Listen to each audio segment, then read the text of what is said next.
Alors, bonsoir. Bonsoir aux gens dans la salle et bonsoir aux fidèles téléspectateurs de Cogeco. Mon nom est Lucie Lapointe. Je suis la conseillère au district numéro 1 et je remplace Monsieur le maire durant son absence qui vous a annoncé lors de la dernière séance publique du mois de décembre. En son nom et au nom de tous les conseillers ici présents, nous voulons vous souhaiter une belle et heureuse année 2026. De la santé pour chacun et chacune de vous. Et collectivement, nous nous souhaitons une belle et prospère année pour notre municipalité. Sans attendre, nous allons commencer cette séance avec le point 1, adoption de l'ordre du jour. Je propose que soit adopté l'ordre du jour de la présente séance tel que transmis. Ça va pour tout le monde? Oui. Alors, au point 2, procès-verbal de la séance ordinaire tenue le 15 décembre 2025. Considérant que les membres du Conseil ayant reçu copie du procès-verbal de la séance ordinaire tenue le 15 décembre 2025, avant la veille de la présente séance, désirent se prévaloir des dispositions du dernier alinéa de l'article 333 de la loi sur les cités et villes relativement à l'adoption sans lecture du procès-verbal. Je propose que le procès-verbal de la séance ordinaire tenue le 15 décembre 2025 soit adopté tel que transmis. Ça va pour tout le monde? Oui. Point 3. Procès-verbal de la commission permanente tenue le 12 janvier 2026. Oui, Madame la mairesse suppléante, si vous me permettez, je vais faire un petit résumé de notre commission permanente, des points qu'on ne retrouvera pas à l'ordre du jour de ce soir. Tout d'abord, au niveau de l'urbanisme, contexte réglementaire de la place des Rochelais. Considérant l'attractivité de la place des Rochelais, considérant la présence du marché public à la place des Rochelais et le potentiel d'y développer plus d'activités, considérant que le lieu nécessite des améliorations pour être encore un peu plus attractif, considérant qu'un comité de travail composé d'intervenants majeurs dans le développement économique de notre territoire s'est penché sur ce dossier. À cet effet, la Commission recommande au Conseil de mandater les services de greffe et de l'urbanisme en collaboration avec la Chambre de commerce de l'industrie de la Matanie afin de rédiger un règlement venant encadrer les commerces mobiles et temporaires, dont les food trucks, selon ce qui en est discuté. De plus, la Commission recommande au Conseil d'accepter le concept d'aménagement du site du marché public tel que proposé par le comité de travail. Au niveau des travaux publics, on a une requête sur la rue de Courtemanche pour de l'ajout d'éclairage. Considérant qu'une requête a été transmise dans le but d'ajouter de l'éclairage sur la rue Courtemanche près de l'intersection du boulevard Jacques-Cartier, considérant que l'analyse a été effectuée, qu'il n'y a aucun poteau dans ce secteur de la rue, que la situation est complexe quant à l'ajout d'éclairage, la Commission recommande au Conseil de ne pas donner suite à la requête visant à ajouter de l'éclairage sur la rue Courtemanche, près de l'intersection avec l'avenue Jacques-Cartier, mais de prévoir une solution lors de la réfection de la rue. C'est sûr que c'est des rues qui vont être bientôt à refaire, en tout cas dans un avenir moyen, à court ou à moyen terme, fait qu'on va pouvoir refaire l'éclairage à ce moment-là. Il y a d'autres rues qui sont similaires à ça, un petit peu dans le coin.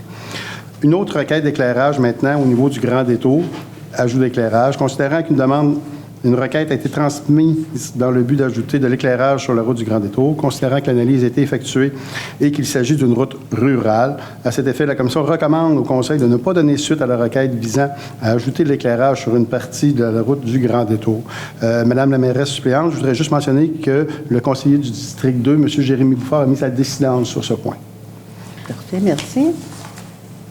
Maintenant, au niveau du génie et environnement, comité consultatif en environnement, procès-verbal du 15 décembre. Les membres de la commission sont saisis à titre informatif du procès-verbal de la réunion tenue le 15 décembre du comité consultatif en environnement. À cet effet, la commission recommande au Conseil d'accepter le projet suivant, le tout financé à même le fonds vert. Ça s'appelle le projet Carbone Scol Air dans les écoles de l'Est du Bas-Saint-Laurent, présenté par le Carrefour international Bas-Laurentien pour l'engagement social pour une somme de 1 500 $. Au niveau des loisirs, culture et vie communautaire, quelques recommandations aussi. Une recommandation concernant la place des Rochelais pour l'aménagement et l'animation de 2026. Considérant l'attractivité de la place des Rochelais, considérant la présence du marché public à la place des Rochelais et le potentiel d'y développer plus d'activités, considérant que le lieu nécessite des améliorations pour encore être plus attractif, considérant que le comité de travail a été composé d'intervenants majeurs dans le développement économique de notre territoire, s'est penché sur ce dossier, considérant qu'il y a des opportunités de financement. À cet effet, la Commission recommande au Conseil de laisser le comité de travail avancer avec des propositions pour animer et aménager la place des Rochelais pour l'été 2026. Une autre recommandation concernant les loisirs et les communautaires, c'est le comité d'analyse des dons et des commandites.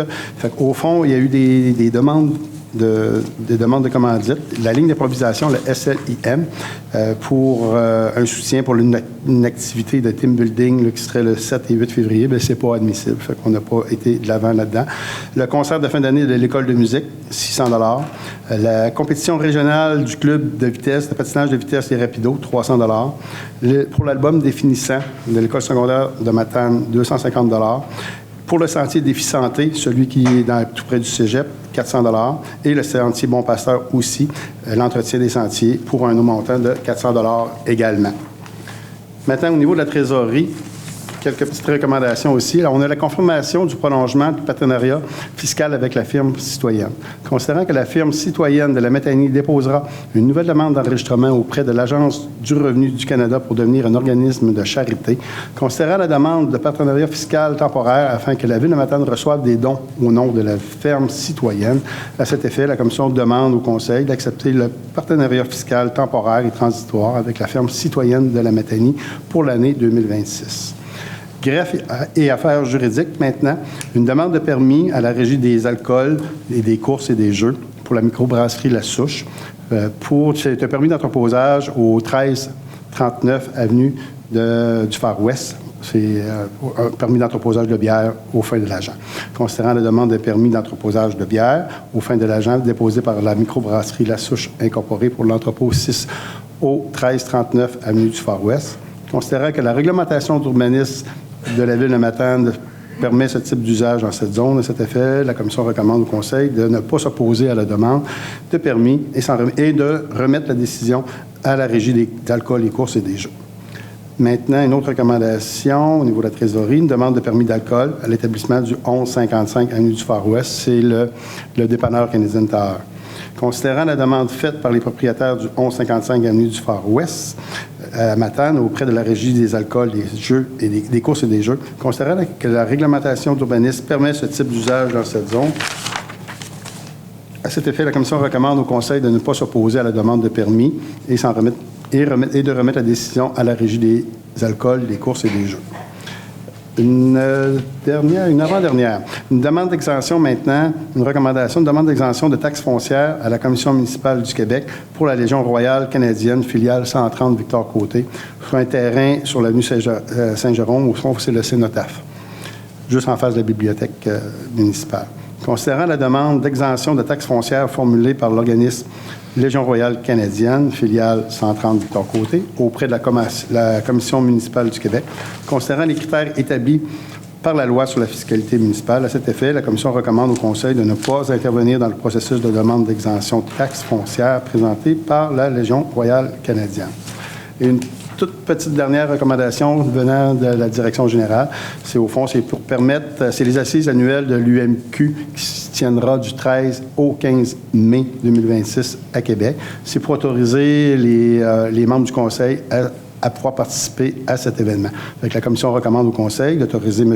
Édé Métivier, maire, Mme Lucie Lapointe, conseillère, les conseillers M. Jérémy Bouffard, Nelson Gagnon, Mario Hamilton, Nelson Simard et moi-même, André Coulombe, afin de participer aux assises annuelles de l'UMQ qui se tiendront le 13 au 15 mai.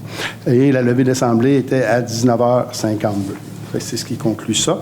Considérant que les membres du Conseil ont reçu copie du procès-verbal de la Commission permanente du 12 janvier 2026, conformément aux dispositions de règlement de la Régie interne, je propose que le procès-verbal de la Commission permanente mentionné au préambule soit adopté tel que transmis et que toutes les recommandations soient entérinées par cette présente résolution. Est-ce que tout le monde est d'accord? Oui. Oui. C'est bon. Alors, point 4, approbation des montants payés et à payer pour la Ville pour la période du 16 décembre 2025 au 19 janvier 2026. Fait que je propose d'approuver les dépenses selon le sommaire des listes des montants à payer et à payer pour la période du 16 décembre 2025 au 19 janvier 2026. C'est la liste des numéros CM 2026-01 comportant les numéros de chèques de 34 483 à 34 739 et les paiements par transmission électronique pour un montant total de dépenses de 3 22 687 et 16, sommes pour lesquelles il y a des crédits budgétaires ou extra-budgétaires. Merci, M. Coulombe. Ça va pour tout le monde? Oui. Alors, 5.5. Dépôt de projet et avis de motion du règlement numéro VM 21-3, modifiant le règlement VM 21 concernant le comité consultatif d'urbanisme afin de revoir certaines dispositions. Objet, modifier le règlement VM 21 concernant le comité consultatif d'urbanisme afin de revoir certaines dispositions et la portée s'applique aux membres du CCU. Considérant que conformément à l'article 356 de la loi sur les cités et villes, vous, la mairesse suppléante, Mme Lucie Lapointe, lors de la présentation du projet numéro VM 21-3, a fait mention de l'objet du projet de règlement et de sa portée. Je, Jérémy Fort, dépose le projet de règlement VM 21-03. Je donne avis de motion du règlement VM 21-3 qui sera soumis pour adoption à une séance subséquente, modifiant le règlement concernant le comité consultatif d'urbanisme afin de revoir certaines dispositions. Ça va pour tout le monde? Oui. Merci. 5.2. Adoption du règlement VM 220-30, modifiant le règlement VM 220, établissant la tarification des services municipaux.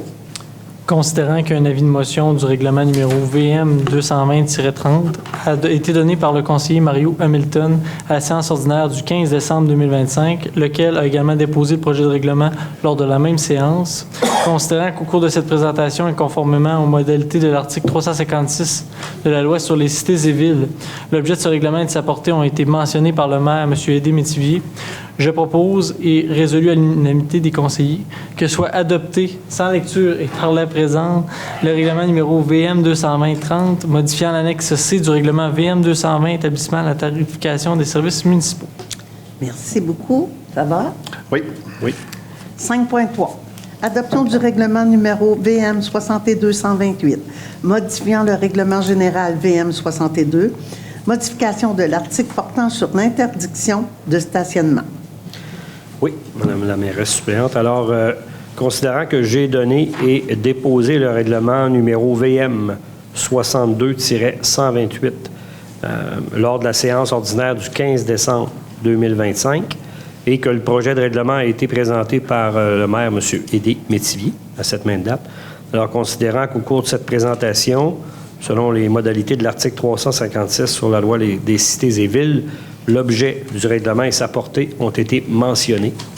Alors, je propose que soit adopté sans lecture le règlement VM 62-128 qui modifie le règlement général VM 62 et modifie ainsi l'article portant sur l'interdiction de stationnement. Est-ce que j'ai l'accord de tous? Oui. Oui. Oui, merci. 5.4. Adoption du règlement numéro VM 307-2, modifiant le règlement d'emprunt numéro VM 307, décrétant un emprunt et une dépense de 21 291 000 pour la construction de nouvelles complexes aquatiques et la démolition de la piscine municipale actuelle, afin d'en augmenter la dépense et l'emprunt pour un montant additionnel de 16 728 000 $. Oui, Madame la mairesse suppléante. Considérant que l'avis de motion et le dépôt du règlement numéro VM 307-D ont été donnés à la séance ordinaire du 15 décembre 2025 dernier par moi-même et que le projet de règlement a été présenté par M. Aidé Métivier à cette même date, considérant qu'au cours de cette présentation et conformément aux modalités de l'article 356 de la loi sur les cités et villes, l'objet du règlement et de sa portée ont été mentionnés. Fait que je propose que soit adopté sans lecture le règlement numéro VM 307-2, modifiant le règlement d'emprunt numéro VM 307, décrétant un emprunt et une dépense de 21 291 000 pour la construction d'un nouveau complexe aquatique et la démolition de la piscine municipale actuelle, afin d'en augmenter la dépense et l'emprunt pour un montant additionnel de 16 728 000. Ça va pour tout le monde? Oui. Oui.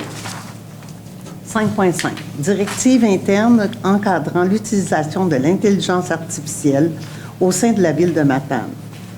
Considérant l'importance croissante de l'intelligence artificielle et de ses applications dans le domaine municipal, considérant la nécessité de mettre en place des lignes directrices claires pour encadrer l'utilisation de l'intelligence artificielle afin de garantir que cette technologie soit utilisée de manière éthique, sécurisée, conforme aux valeurs de transparence et de respect des droits individuels, considérant que la directive interne encadrant l'usage de l'intelligence artificielle a été présenté au Comité sur l'accès à l'information et la protection des renseignements personnels. Je propose que la Ville de Matane adopte la directrice interne encadrant l'utilisation de l'intelligence artificielle au sein de la Ville de Matane telle que présentée. Ça va pour tous? Oui. Oui. Merci. Entente de développement économique avec la SADC pour l'année 2026, autorisation de signature. Considérant que la Ville de Matane signe depuis plusieurs années une entente annuelle avec la SADC, Société d'aide au développement des collectivités, pour le développement du site de l'ancienne usine Rockten, afin notamment de valoriser le site, je propose que la Ville de Matane autorise le maire ou en son absence la mairesse suppléante et la greffière ou en son absence la greffière adjointe à signer pour et au nom de la Ville de Matane le protocole d'entente avec la SADC de la région de Matane pour l'offre de développement économique pour l'année 2026, le tout selon les conditions convenues et établies entre les parties. J'ai l'assentiment de tout le monde? Oui. Oui. Merci. Nomination au poste 6.1, nomination au poste de coordonnatrice à l'environnement et au développement durable.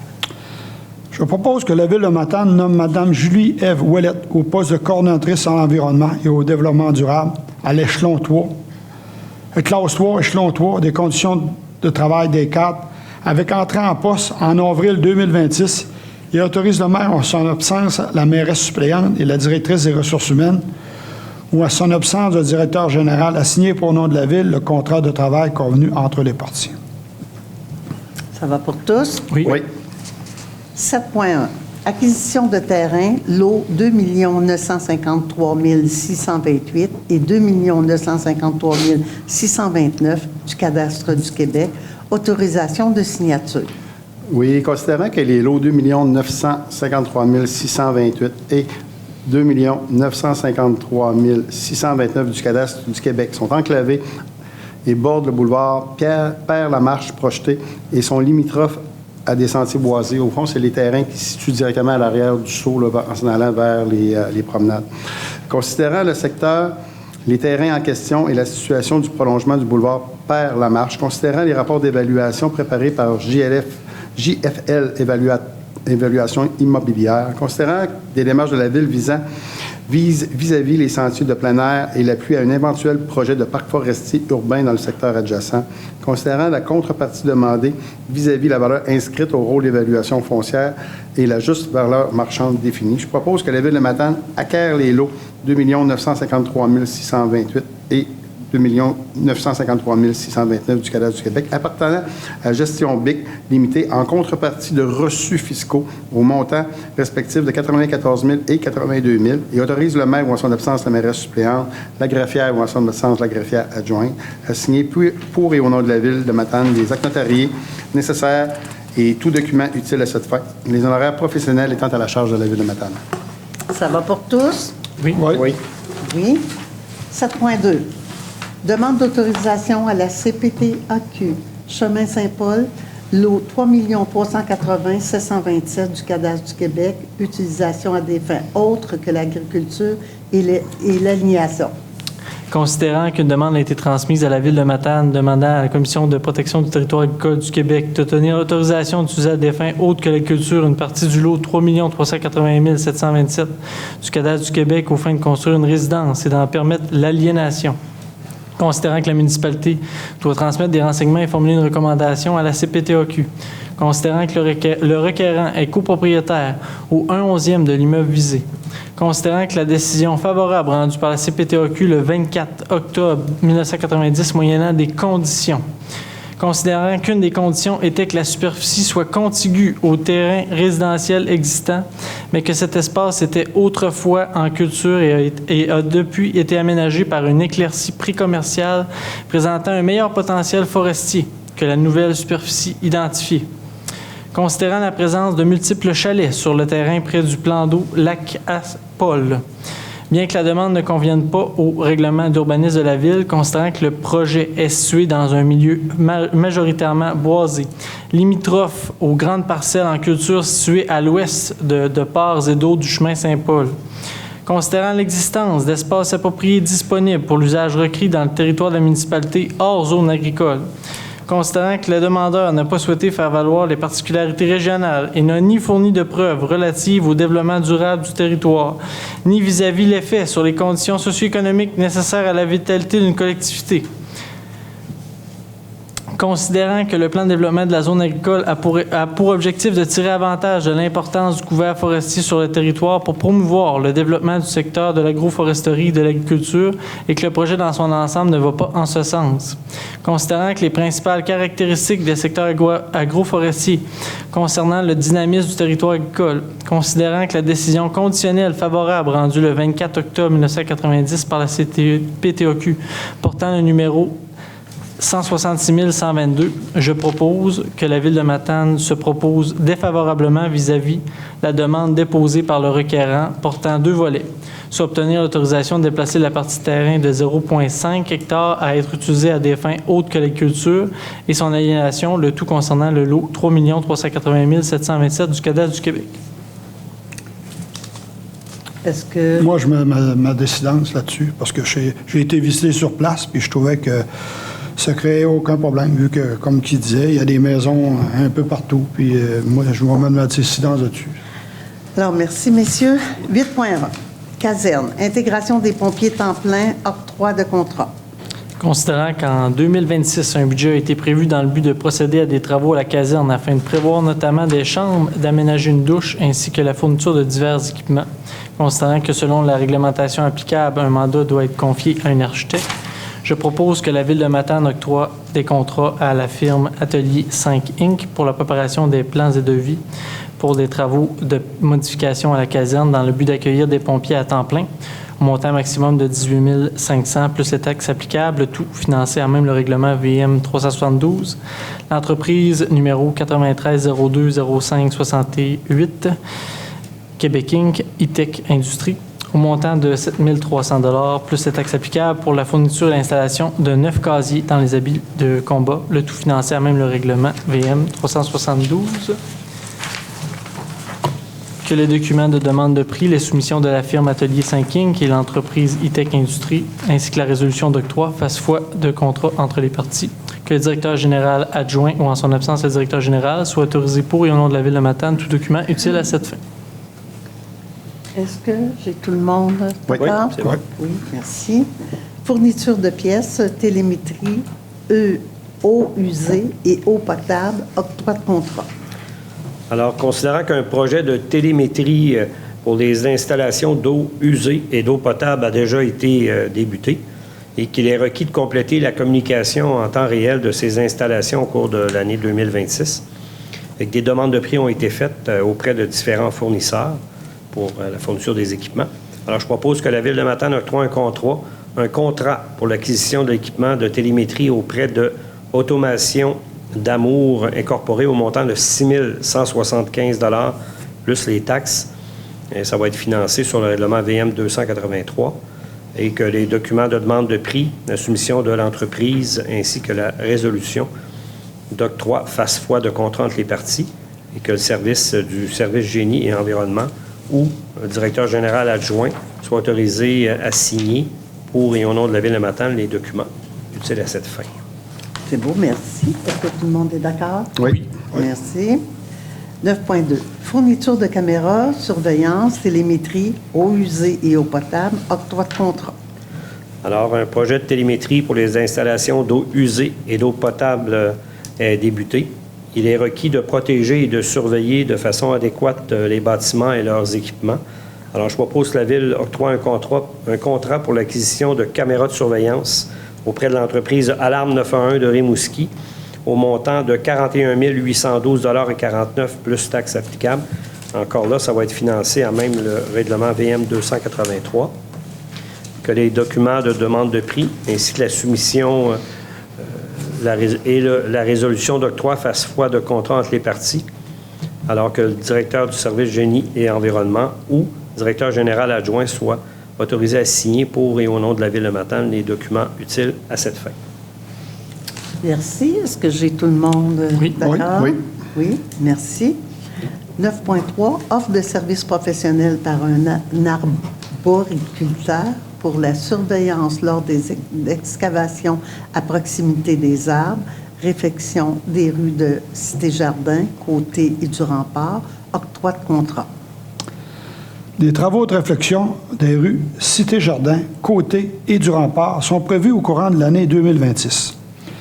La volonté des citoyens de conserver les arbres dans leur terre-plein existant par l'envoi d'une pétition que la firme Service d'arbres Altis a émis un bilan de santé positif des arbres, je propose que la Ville de Matane octroie un contrat à la firme Service d'arbres Altis pour la somme de 5 000 plus les taxes applicables en vue de surveillance des travaux d'excavation à proximité des arbres de la rue Cité-Jardin, et ce, dans le cadre du projet de réflexion des rues Cité-Jardin, Côté et Rempart. Le tout finançant même le règlement d'emprunt VM 336, que les documents de demande de prix, la soumission de l'entreprise Service d'arbres Altis, ainsi que la résolution d'octroi fasse foi de contrat entre les parties. Que le directeur des services génie et environnement ou son absence de directeur général adjoint soit autorisé à signer au nom de la Ville de Matane tous les documents. Est-ce que nous sommes tous d'accord? Oui. Merci. Appel d'offres public, construction du complexe aquatique, adjudication conditionnelle du contrat. Oui, Madame la mairesse suppléante, c'est quand même une bonne nouvelle.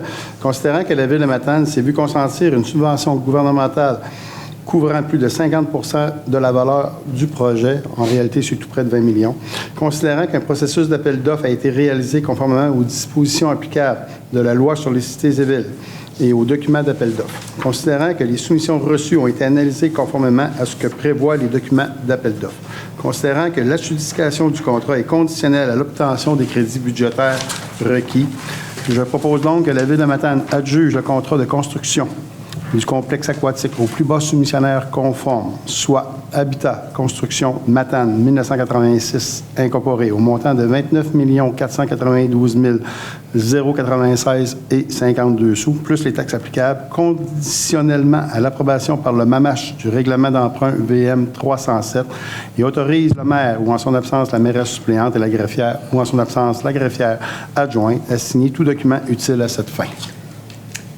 Est-ce que nous sommes tous d'accord? Oui. C'est bon. Merci. 9.5, acceptation de projets financés dans le cadre du Fonds vert. Le comité consultatif en environnement a procédé à l'analyse de projets déposés au Fonds vert et a transmis ses recommandations au conseil municipal. Je propose que la Ville de Matane accepte le projet suivant, le tout financé même le Fonds vert. Le projet carbone scolaire dans les écoles de l'Est du Bas-Solorais présenté par le Carrefour international Bas-Laurentien pour l'engagement social pour la somme de 1 500 $. Tout le monde est d'accord? Oui. Merci. 10.1. Entente de gestion 2026, Théâtre Barachois, autorisation de signature. Alors, considérant que Art et Spectacle Matanie est l'un des principaux utilisateurs du théâtre Barachois, que l'organisme souhaite renouveler l'entente de gestion pour la prochaine année 2026, je propose que la Ville autorise le maire ou en son absence la mairesse suppléante, la greffière ou la greffière adjointe à signer pour et au nom de la Ville de Matane l'entente de gestion 2026 Théâtre Barachois avec Art et Spectacle Matanie, le tout selon les conditions convenues établies entre les parties. Tout le monde est d'accord? Oui. Merci. 10.2. Addenda numéro 2, renouvellement de l'offre d'achat de l'Église Saint-Jérôme, autorisation de signature. Alors, considérant que la fabrique de la paroisse Cœur Immaculé de Marie de Matane a manifesté son souhait à la Ville de se départir éventuellement de l'Église Saint-Jérôme, considérant que l'offre d'achat signée entre les parties le 29 février et 1er mars 2024, entre les parties les 29 février et 1er mars 2024. Alors, considérant que la Ville procède actuellement à la réalisation de diverses études sur le dit bâtiment et que ces dernières sont jusqu'à présent positives, considérant qu'il y a lieu de prolonger la durée de validité de l'offre initialement signée, alors je propose que la Ville autorise le maire ou la mairesse suppléante, la greffière ou en son absence, la greffière adjointe à signer pour et au nom de la Ville de Matane l'addenda numéro 2 à l'offre d'achat avec la fabrique de la paroisse Cœur Immaculé de Marie de Matane pour l'achat de l'église Saint-Jérôme par la ville de Matane, le tout selon les conditions convenues et établies entre les parties. Merci. Est-ce que j'ai l'accord de tous? Oui. Oui. Oui, merci. 10.3. Pavillon et plage des îles, équipement et réaménagement, autorisation de dépôt au fonds région et ruralité, volet numéro 3. Oui, alors, considérant que la ville de Matane souhaite améliorer les équipements aquatiques et nautiques au parc des îles, que certains réaménagements sont nécessaires afin de maximiser l'espace à l'intérieur du pavillon des îles, que le parc des îles est un site fort achalandé par la population de l'ensemble des résidents de la Matanie ainsi que par la clientèle touristique. Alors, je propose que la ville de Matane autorise M. Martin Gilbert, le directeur du service des loisirs, de la culture et de la vie communautaire, à déposer et à signer, au nom de la ville de Matane, une demande de soutien financier dans le cadre du volet 3 du Fonds Région et Ruralité auprès de la MRC de la Matanie. Est-ce que tout le monde est d'accord? Oui. Oui. Oui. Alors, avant de mettre fin à cette séance et permettre aux gens dans la salle d'assister et de participer à la période de questions, je vais poursuivre celle-ci avec la traditionnelle partie petites annonces. Alors, une de mes petites premières annonces. Vous êtes des personnes passionnées d'art et de culture et de patrimoine. Nous vous invitons à poser votre candidature pour se joindre au comité consultatif de la culture. Ce comité joue un rôle essentiel dans le développement culturel de notre communauté. D'ici le 31 janvier, vous pouvez remplir un formulaire en ligne ou venir rencontrer les gens ici à l'Hôtel de Ville. Pour le prix Micheline-Laroche, nous avons débuté officiellement la période de mise en candidature pour la 5e édition du prix Micheline-Laroche. Il s'agit d'une initiative par laquelle nous souhaitons mettre en valeur les femmes qui se sont illustrées dans notre communauté par leur engagement, leur travail et leur action en faveur de l'égalité. La date limite pour présenter votre candidature est le 13 février prochain. À cet effet, vous pouvez aussi remplir des formules en ligne ou venir nous rencontrer ici à l'Hôtel de Ville. Je voudrais remercier, avant mes remerciements, je voudrais vous rappeler que pour vous être bien renseigné, vous avez la page Facebook et le site Internet de la Ville, où vous allez pouvoir aller chercher plusieurs renseignements, entre autres les dates d'ouverture, les heures d'ouverture de nos installations et autres. Je vous rappelle l'importance de l'achat local qui nous permet de garder nos commerces actuels et en attirer d'autres, probablement. Merci aux équipes qui ont travaillé durant la période des fêtes et qui travaillent toujours à l'entretien de nos routes et nos trottoirs pour sécuriser nos déplacements. Sachez que tous les citoyens et citoyennes sont conscients que la neige ne tombe pas que de 9 à 5 du lundi au vendredi et que le vent ne demande pas de quel côté souffler pour aider à l'entretien. Merci de répondre présent jour, soir et nuit. Merci aux équipes de la Ville qui ont participé à la préparation de cette séance publique. Merci à vous, chers confrères. Je vous souhaite à tous une belle quinzaine et je vous donne rendez-vous pour le 2 février prochain, jour de la marmotte d'ailleurs, ici même pour une prochaine séance. Vous rappelez qu'ils sont à 5 heures maintenant. Alors, de toute l'équipe municipale, merci.